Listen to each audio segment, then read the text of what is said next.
So you're done with all of those?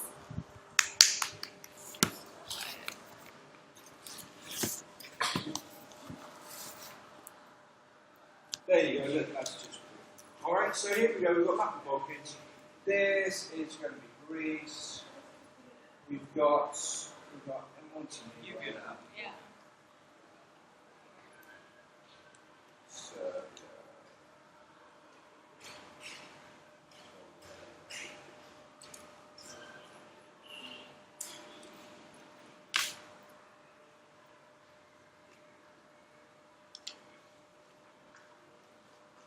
Round. Romania. Is it not triple round? Romania. Or no?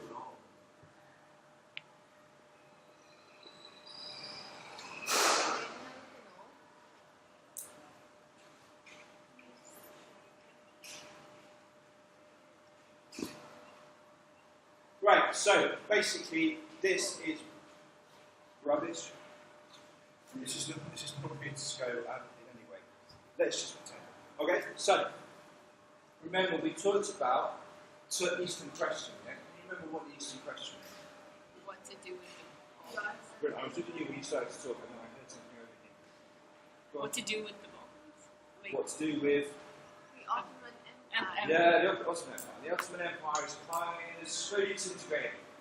Now this is where the Balkan Wars kick in, right? Because this is where the Eastern question really comes to life. Because a part of the Ottoman Empire has been collapsing slowly for 200 years, 300 years really. And everybody's been like, oh, what's going to happen when it finally does? Well, this is the moment when it does. And weirdly, the country who's responsible is Italy. Really weird.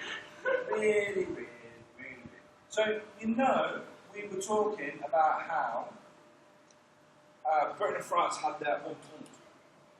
Okay, and part of that entente was that the French would recognise Britain and Egypt, and Britain would recognise France and Morocco. Yeah? That was their quid pro quo. Well, Italy, it's like, ooh, we should have something. Is that the initial? Yes, we should have something. We want something. This is harsh. So what we're going to do is we're going to invade Libya, woohoo, which is Turensia and the other one, Serencia, which were two provinces of the Ottoman Empire. And so in 1911, Italy invades Libya. Well done, Italy. Historical first time there's aerial bombardment. Like it. First time people bomb something from the planes. Right, first time the Italians have planes, they fly over and they bomb. So it goes quite badly, but the key point is that they eventually do get Libya. The key point is that all of these little countries in the Balkans, like, ooh, if somebody as rubbish as Italy can conquer the Ottoman Empire, well, why don't we? So it's a president. So it's a president. It shows everybody that, like, you know, the Ottoman Empire is used to being pushed around by the great powers, yeah? They used to be pushed around by Russia, or by England, or by France. But this is like Italy's pushing around, you know? So, the countries of the nationalities within the Balkans decide to get together, have a chat, and they form the Balkan Alliance, which is essentially Montenegro, Serbia, Bulgaria, Greece. And they go, let's all get together and let's just attack the Ottoman Empire. Huzzah! And so they do. And so that's the first. So is that Serbia? Yeah. That's the first Balkan War in 1912. Flashpoint comes here, which is Albania. Austria-Hungary doesn't want Serbia to have access to the Mediterranean, so it doesn't really want Serbia Serbia wants to invade and wants out of the province of Albania. Austria-Hungary's like, no, because that would give you access to the sea. That's kind of like our lifeline, no, we don't want that. And so Albania is created, but from that, the first one, we get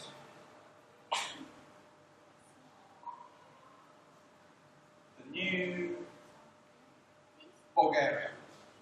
That's kind of Greece goes like that, Bulgaria goes like that. Alright? So here we go. Wow. Now, what this means is just when empires collapse. But it also means that now, these states, particularly Serbia,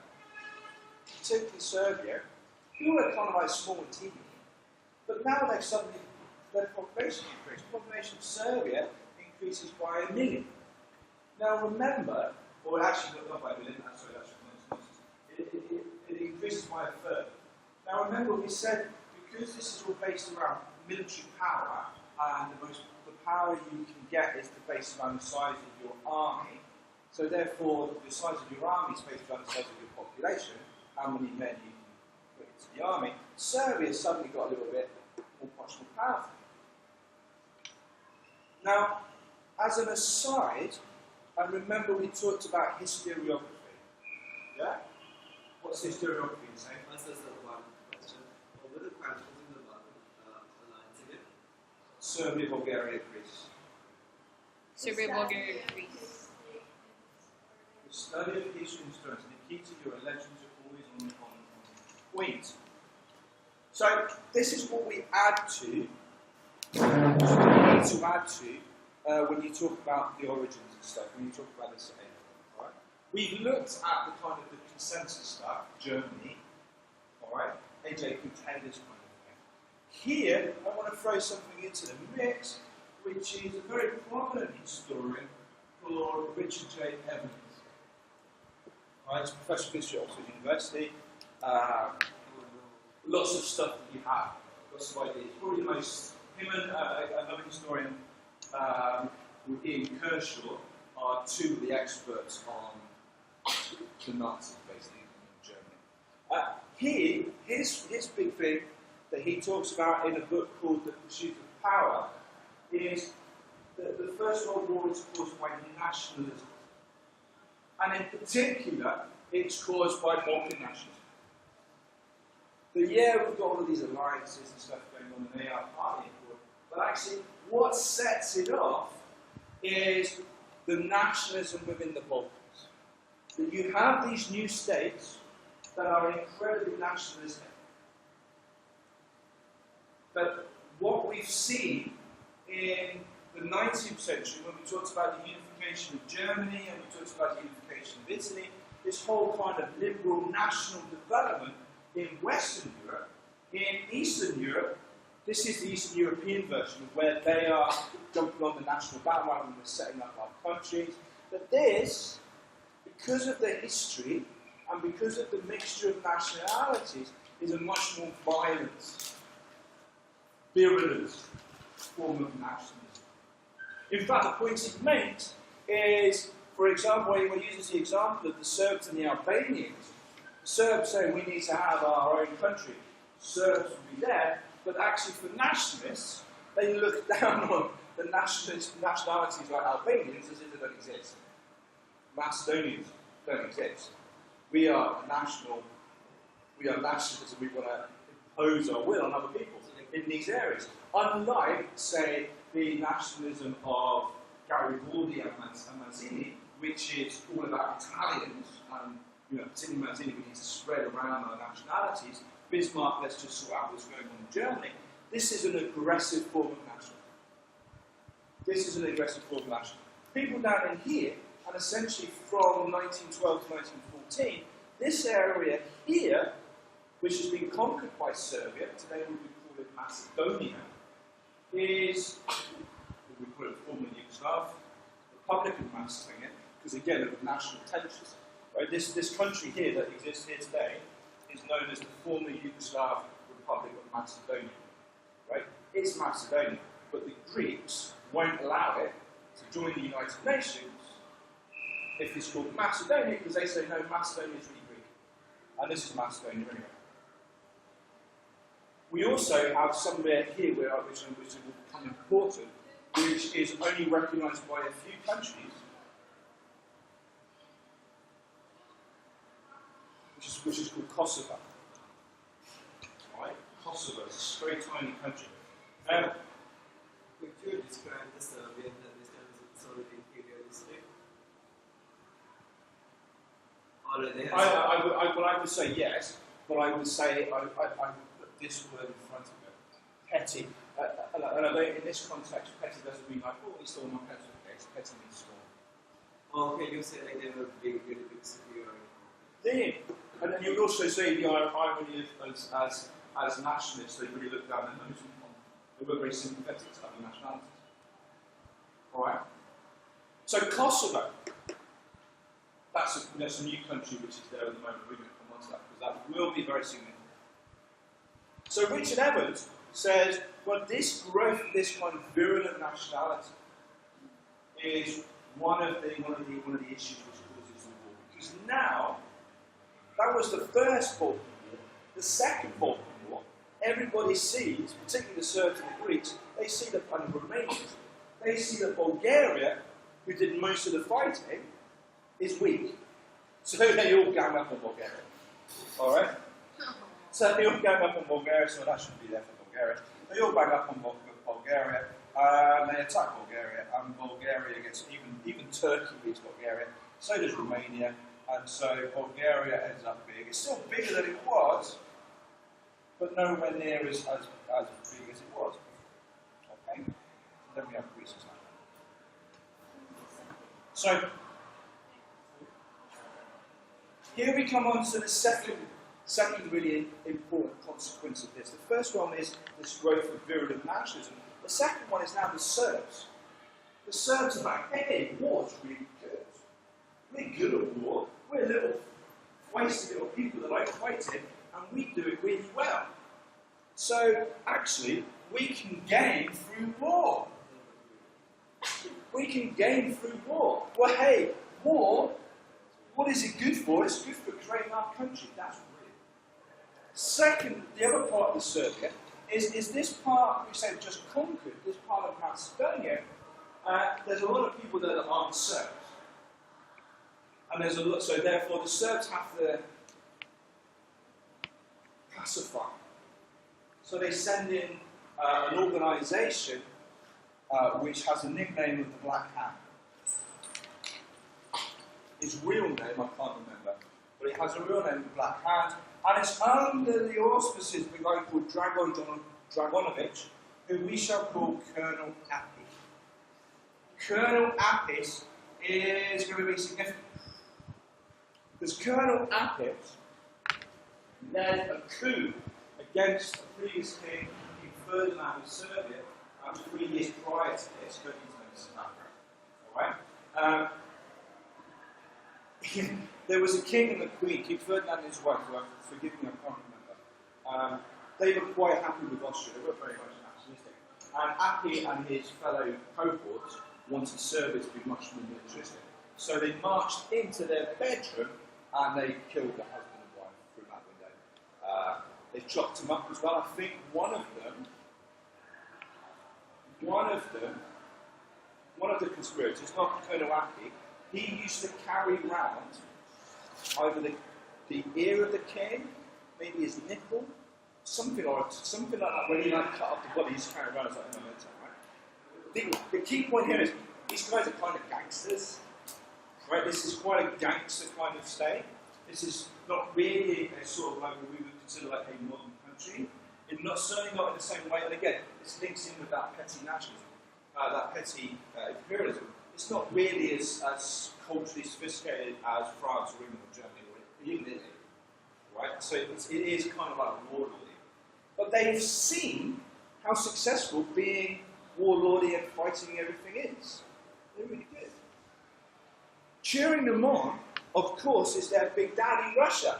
They're like, yay! These guys are Serbs, they're Slavs, they're doing it for themselves. This is purely what we're looking for with our pan-Slavism. Don't worry, Serbia will look out for you. we're trying to buy, your daddy. The other and fatal bit of this is Austria-Hungary. Because in the Balkans, since Bismarck's Congress of Berlin in 1878, what happened in the Balkans has been under control because Austria and Russia were able to control the situation. Right? If things got out of hand, they could prevent it from happening. They also pretty much decided that, this side, the eastern side, is Russian sphere of influence. The western side is kind of Austria. It had a balance, it had an equilibrium. This now has destroyed that equilibrium. It's also given us new actors who, because of their victories in 2 wars, feel emboldened.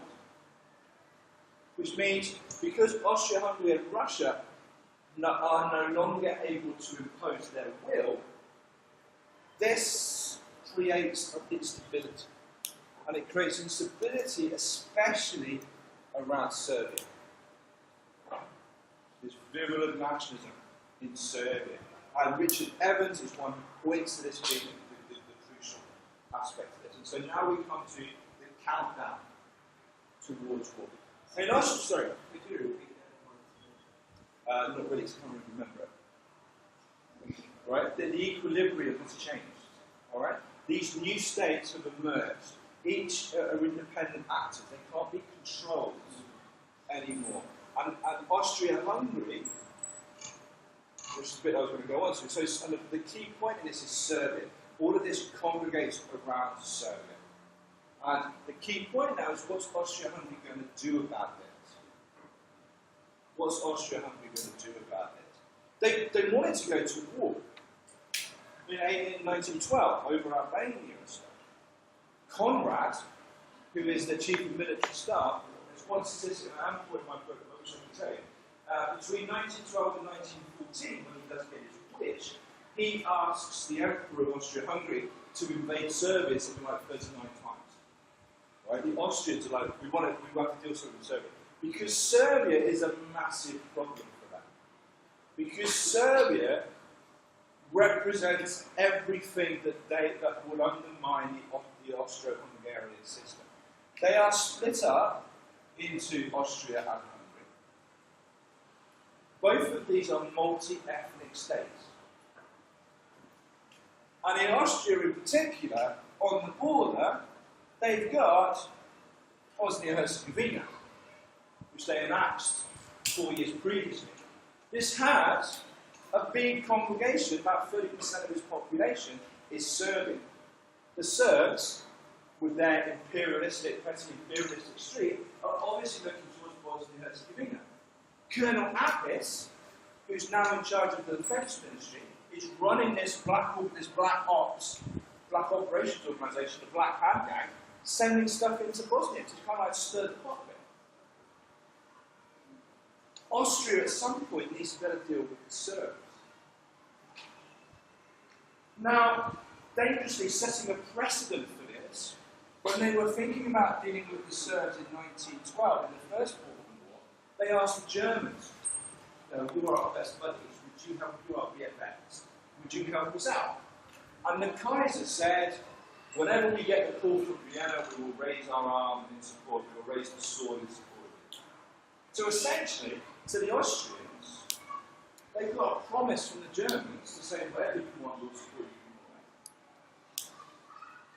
This is where all of German policy is falling down, because essentially what they've done is they've abrogated it, they've given it up to Austria. Whereas under Bismarck said in the Reichstag, the Balkans to Germany are not worth the single bones of a Pomeranian grenadier. It's not worth the bones of one soldier. Just don't want to get involved. But there's no point. Suddenly, Germany's saying, no, we're not even going to decide whether we get involved. We're going to let you decide, Austria, because if the history of the last 70 years has taught us anything, is that you can really rely on Austria. Because Austria would be brilliant in Italy, in Germany. Wow, what a load of success Austria's had since 1848. Well done. If I'm going to give up my decision-making prowess to anybody, I'm going to give it up to Austria because they're the winners. Right? This is so done. All right, and this will come out more. To the Austrians, it gives them like, oh yeah, we could do this. The Austrians also have another problem, one of many problems that they have. They read the slow, not as in slow as in the type of people that do geography, but slow in making decisions is very difficult because there's two. They have to make a decision in Vienna, and they have to make a decision in Budapest.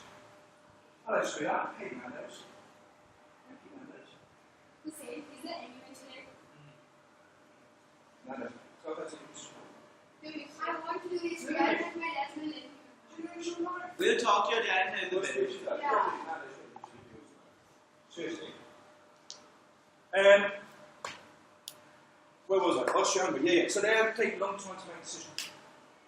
Now, ironically, and this is one of history's greatest ironies, there is somebody within the Austro-Hungarian government, within the royalty, who really actually wants to take action, wants to do something about this. He has a plan. He says, look, we sorted out Hungary by making it a partner. Right? We went from the Austrian Empire to Austria-Hungary. Because we saw Hungary was going to break away. So we said, no, Hungary, you come in. So why don't we do the same with these Slavic people?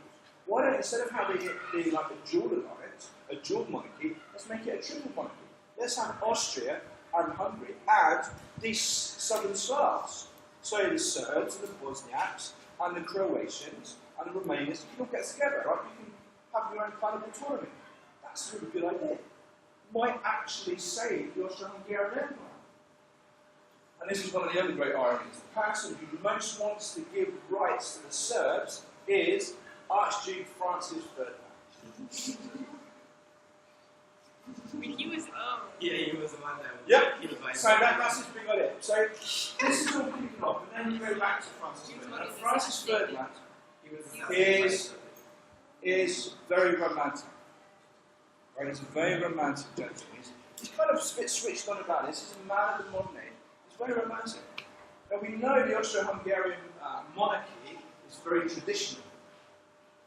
So he gets upset because as the emperor-to-be, as the archduke, the next one in the line, the crown prince, if you like, the Habsburg monarchy, he should be marrying a princess, a queen. No, he marries for love. He sees Sophia, who's a duchess. Riff-raff, terrible, not a proper person. And he's like, no, I don't care. I'm going to marry her because we love each other. And they generally do. They love each other. They're a beautiful couple. His father, the Emperor Joseph, was like, I'll let you do it, but protocol is really important. She's a duchess. So when there's a state event, you have to go in order of precedence. Emperor, crown prince. Because she's only a duchess, you walk behind me, she walks 20 people back. You're not allowed to be sharing the same. When you are here as Archduke, you are not allowed to share the same. You're allowed to be seen as winning. like when you marry someone that's like higher, doesn't that mean that You go Yeah. up. yeah? You would have thought. You would have thought. It takes it to this extreme. After they are killed, they're assassinated. Spoilers, they're both going to get assassinated. Right? You go to Vienna and you go to the mausoleum. Francis Ferdinand's here. She is like a foot below him. Isn't that like Meghan Markle like walking 20 people? Yeah. So because so this means that as somebody who is very romantic, and Francis Ferdinand wants to be with Sophia, he takes every opportunity he can get to be with her. He actually goes to his father. One of the best food I've ever had was he had a hunting residence in a place called Karlsbad, which is now in Czech Republic. And he goes to this beautiful big little castle. Castle is kind of a big country house, and when there was snow, there's peacocks around it. Oh, it's fantastic. And he used to go there to get out of Vienna. Anyway, there's little, which was the hunting lodge, just like below, on the top, you've got this beautiful lake, and then down at the bottom, you've got this hunting lodge, which is turned into a restaurant, and they serve the best. What did I have? It's the first time I had it there. Oh, what's it called? What's stag meat called? Venison. Venison, yeah. Venison in like a Bohemian sauce. It was. You know venison's illegal here. Is it? No, are you thinking about Deer. venison? You can't hunt deer here, but you will. Oh, venison was so good. No, this is stag. This I remember it was awful. It was fine. Anyway, he would go there. So how can you eat that after you watch Bambi? It's a stag. It's not Bambi. See? Well, Bambi's crying over his mum. His mum's dead. Get over it. So, he has an opportunity. He has an opportunity. Because when he's not being Archduke, when he's being, say, head of the armed forces, when he's there in that capacity, she can go with him. Brilliant. So, here's an idea. 1914, the Austrians are going to have their military manoeuvres. They're going to have it in Sarajevo, which is the capital of Bosnia. And they're going to have it at a time when both he and Sophia are free. So they can go together. They can have a romantic time together. They can actually be a couple.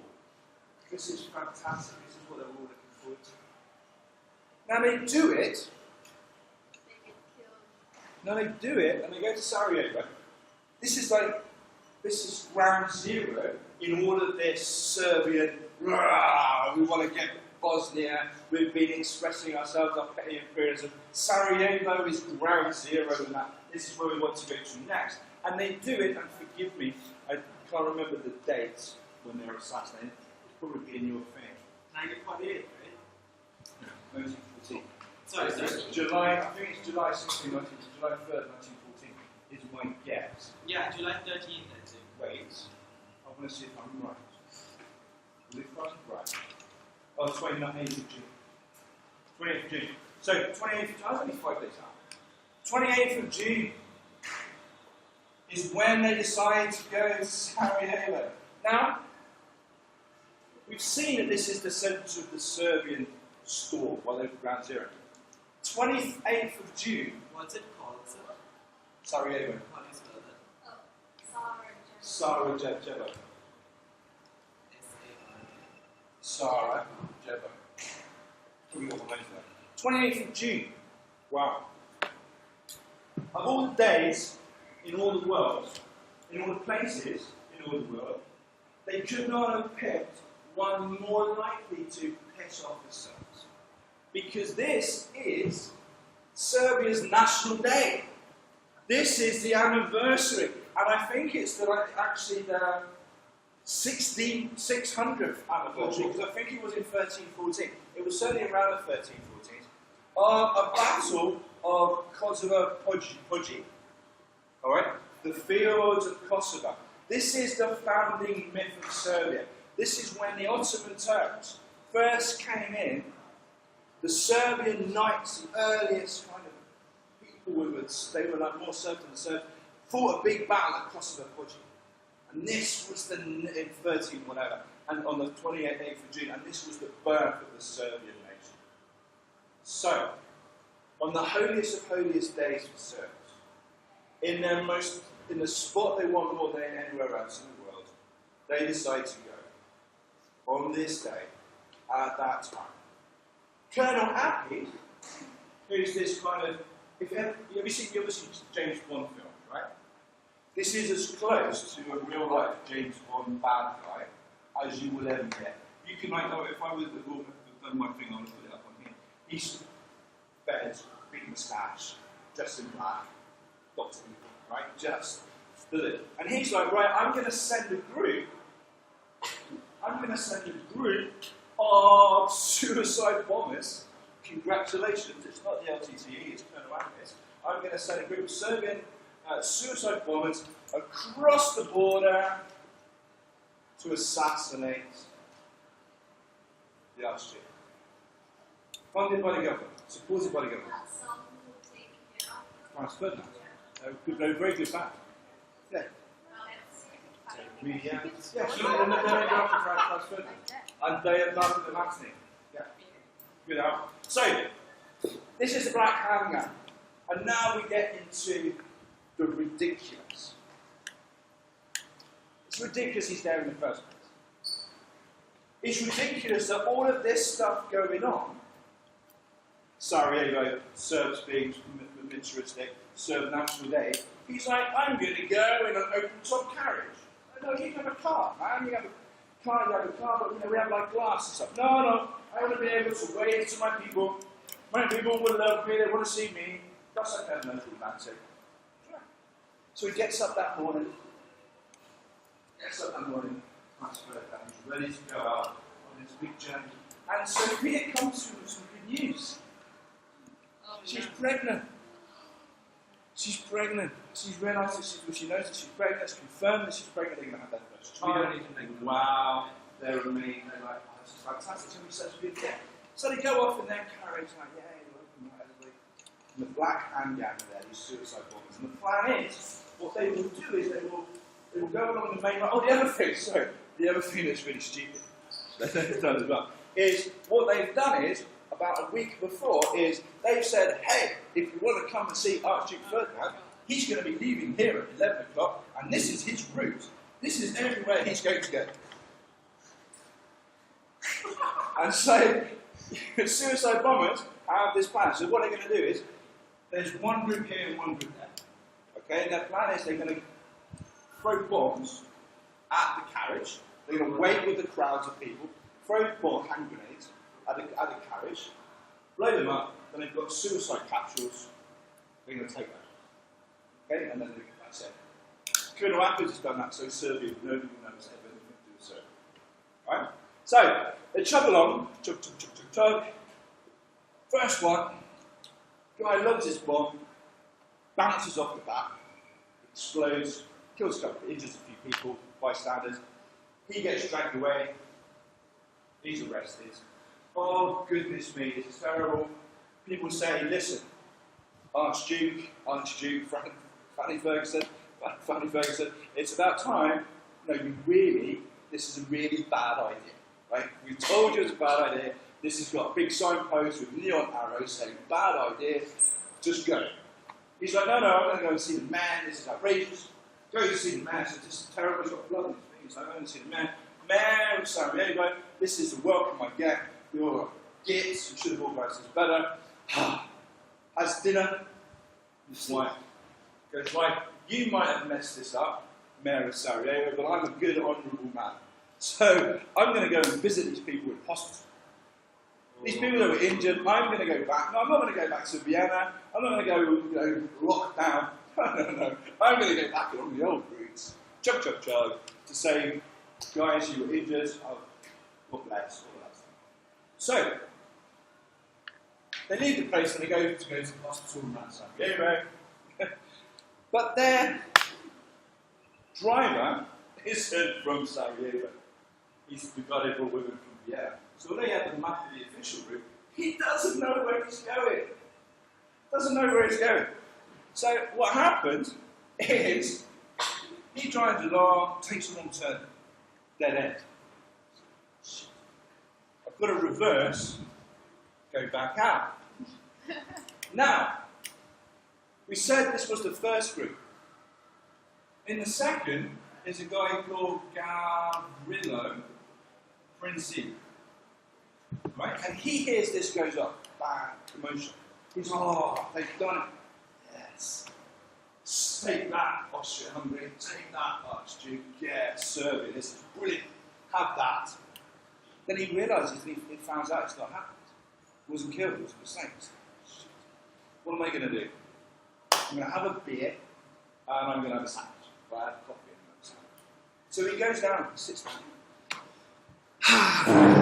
Honestly, what I can't believe this has happened. We could have killed him. There were like dreams of the greatest Serbia. If only this had happened. And he's sitting there having his coffee, eating a sandwich, and then he looks up, and what's happened? It's only Archduke Franz Ferdinand, and this is only where the driver has made the wrong turning and is right next to the coffee house where Gavrilo Princip is. Oh my god. And he goes, oh, hello, happy days. Gets his gun and shoots Archduke Ferdinand, shoots his wife, tries to kill him right next to her. Takes a suicide kill, is sick, and is captured. And that is the story of how the Balkan Wars lead to the assassination of Archduke Franz Ferdinand. What we'll do next lesson is see how that then moves on to the war. Alright? But this is how it happens. And it is ridiculous. This is the sort of things, if you saw it in a movie, It's like a circus. yeah, if you saw this in a movie, you'd be like, this is absolutely rubbish. This is just no way that will ever happen. And it is. And that day is what is tens of millions of lives, is the most significant event of the 20th century. Because everything else, the Russian Revolution comes from that, as we'll see, comes from the French Revolution, comes from the World War I. World War II pretty much comes out of World War I. And all of it starts, communism comes out of it, China today comes out of it. From that ridiculous aspect. And you know, Italy started off. Essentially, it's caused by Italy going for living. Any questions about that? What time is it? 10 minutes. Okay. Can you make notes about that and get that kind of up to speed so that you understand it? Like I say, next lesson we'll then click through and we'll say how this builds that in, and then we'll spend the rest of the week bringing up your kind of ideas about what it was. Make sure that you've got this idea from Richard Evans. This whole idea. Well, he places most emphasis on it. All of these historians are coming out from different points of view. Okay, so A.J.P. Taylor, he's very much of a diplomatic historian. He's into the foreign affairs, ministers, stuff like that. That's his area of interest.